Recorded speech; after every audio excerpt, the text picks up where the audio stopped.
আশা করি ভালো আছেন। 1 মিনিট লিটারেচার আপনাদের আমন্ত্রণ জানাচ্ছি। আজকে আমাদের প্রশ্ন হচ্ছে 47-এর চণ্ডীচরণ মুন্সীকে। এটা তো আমরা জানি, ঠিক না?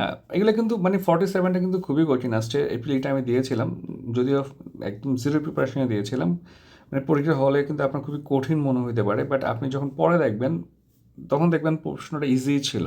মানে ইজি ছিল বলতে একদম ইজি ছিল না, বাট মোটামুটি ধরেন ক্র্যাক করার মতো ইজি ছিল। আপনি একটু মাথা ঠান্ডা করে যারা পরীক্ষা দিয়েছে সবাই মোটামুটি ক্র্যাক করতে পারছে।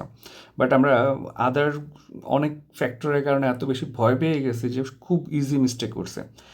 দেখেন, আমার অবশ্য পাশ আসছিল চণ্ডীচরণ মুন্সী কি? চণ্ডীচরণ মুন্সী হচ্ছে ফোর্ট উইলিয়াম কলেজের পণ্ডিত ছিলেন, এটা তো আমরা জানি, ঠিক আছে? তো দেখেন, চণ্ডীচরণ মুন্সী হচ্ছে ফোর্ট উইলিয়াম কলেজের একজন পণ্ডিতের মধ্যে খুবই অন্যতম। তাহলে ফোর্ট উইলিয়াম কলেজ নিয়ে আমার জানতে হবে কবে প্রতিষ্ঠিত হয়েছে, কে প্রতিষ্ঠিত করছে, লোকেশন কোথায়, এটার কন্ট্রিবিউশন কি, কবে বন্ধ হয়েছে, সব আমাদের পড়তে হবে, ঠিক আছে? 1801 সালে তিনি যোগদান করে। তার রচিত গ্রন্থের নাম হচ্ছে তোতা ইতিহাস, ঠিক আছে? আচ্ছা, এই হচ্ছে আমাদের আজকের প্রশ্ন আর কি।